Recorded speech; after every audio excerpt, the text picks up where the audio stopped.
Welcome to Short Talks from the Hill, a research and economic development podcast from the University of Arkansas.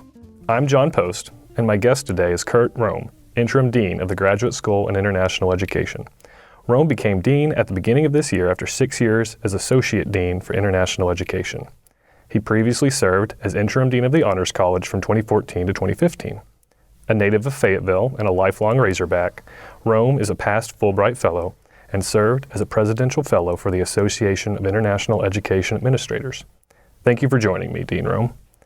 In 2002, doctoral education at the University of Arkansas was forever changed when the Graduate School in International Education established the Distinguished Doctoral Fellowships and Doctoral Academy Fellowships. These nationally competitive fellowships were established with two goals in mind: to provide transformational opportunities for graduate students and conduct research that would drive economic development in Arkansas and improve the lives of those in our state, country, and world. This year, the university celebrates the 20th anniversary of the establishment of the fellows. Dean Rom, could you talk a little bit about the history of these fellowships and what led to them being established? Definitely, John, and thanks for inviting me today.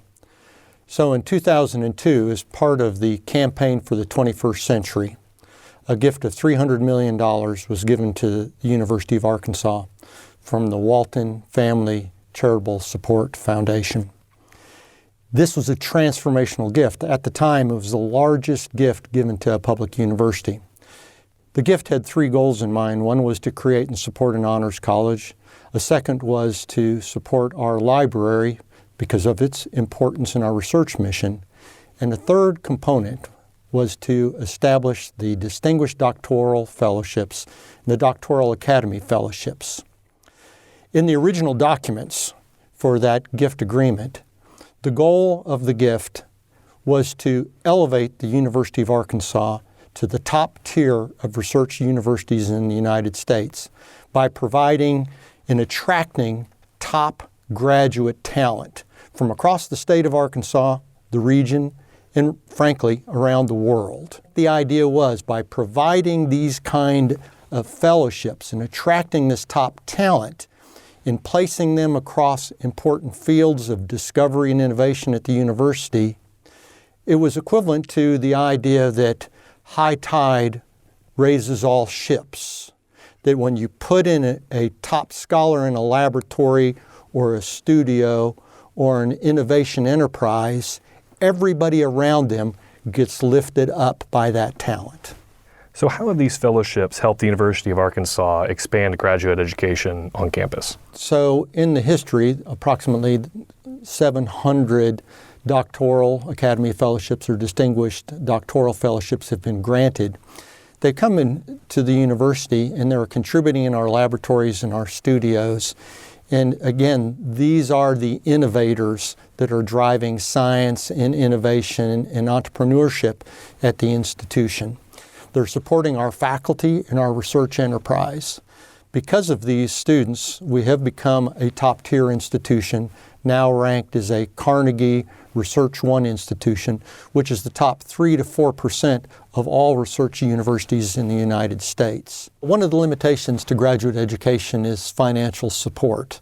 The university provides a base funding of stipends, but the fellowships are added on top of our base fellowship, which makes our stipends and fellowships financially competitive with almost any other university in the United States. That's how we attract top talent. When we did that, then that actually attracted other students because of the reputation of our graduate programs. So since the beginning of the gift in 2002, the graduate school has grown by approximately 75% more graduate students. That's both due to our increased capacity, but also due to the increased reputation of our graduate programs. And that was because of the doctoral fellowships that were given. So a major goal of the establishment of these fellowships was to leverage our research to drive economic development and improve quality of life in the state. What successes has the university seen on that front through these fellowships? Well, a number of the Doctoral Academy Fellows or the Distinguished Doctoral Fellows are working on projects that are very relevant to the state of Arkansas. whether that be a business or an engineering or an environmental science or agriculture kind of problem. And so the research that they're doing in combination with their faculty mentors are solving real-world problems with science-based information to help elevate Arkansas. A number of these Doctoral Academy Fellows and Distinguished Doctoral Fellows have become entrepreneurs based on the technology innovations, discoveries that they made in their laboratories. They've taken that on to become private business or used that technology to support existing businesses in the state of Arkansas. All of that is helping to elevate the economic status of the state and helps increase that economic viability of our state. A number of our doctoral fellows are working on problems related to quality of life, whether that would be nutrition, diet, health and science, looking at life quality aspects and the science, technology that they're discovering or creating is being applied in medical fields, in nutritional fields, and even across our agricultural enterprise to have a more vibrant, viable, sustainable food system. What sorts of opportunities have alumni moved on to after graduating from these fellowships? When our students graduate with these fellowships, they've had tremendous opportunity. They were top graduate students coming in, and they're top graduates when they leave. They are wanted across the country. So we see our graduates of our Distinguished Doctoral Program or our Doctoral Academy program have been employed at universities across the state of Arkansas, every university and college, including the University of Arkansas. We find them in our major school districts in Arkansas. And at both universities, colleges, and public school systems, they're providing both educational resource as well as the kind of administrative leadership that help move education in the state of Arkansas forward. They're becoming employed with a range of Arkansas companies. We will see them essentially salt and peppered across all of the major corporations of Arkansas, including a number of the Fortune 500 companies that are located inside of Arkansas. We see the talent that have graduated being employed at top universities in the United States, such as Harvard, Emory, Johns Hopkins, and other universities, as well as a number of major international universities.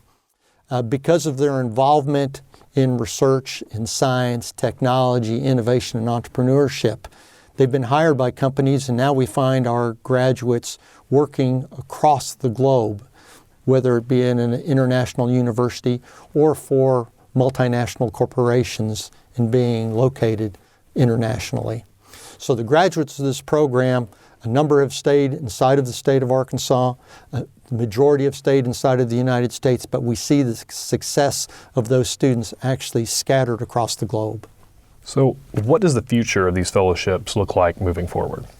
I think that the future of this fellowship program is quite bright. Because of the level of fellowships we give and the level of stipends that we have, our total stipend and fellowship that we can offer to graduate students means we can still compete across any institution in the United States, still able to attract top talent. Although the initial gift created a set of fellowships, the success of that fellowship program has created the opportunity for colleges and departments to use their philanthropy to ask or raise money for additional fellowships. So we see a range of other fellowships that are modeled on our graduate school fellowships that are now emerging in colleges. So not only are we attracting the set number that was created with the gift in 2002, but this has expanded about 50% across campus with additional extramural fundraising as donors and alumni have seen the success of the program. They want to create additional success through their philanthropic gifts. Thanks again for joining me on the podcast today, Dean Rom. Thank you for inviting me, John. It's been a delightful conversation. Short Talks from the Hill is now available wherever you get your podcasts. For more information and additional podcasts, visit arkansasresearch.uark.edu, the home of research and economic development news at the University of Arkansas. Music for Short Talks from the Hill was written and performed by local musician Ben Harris.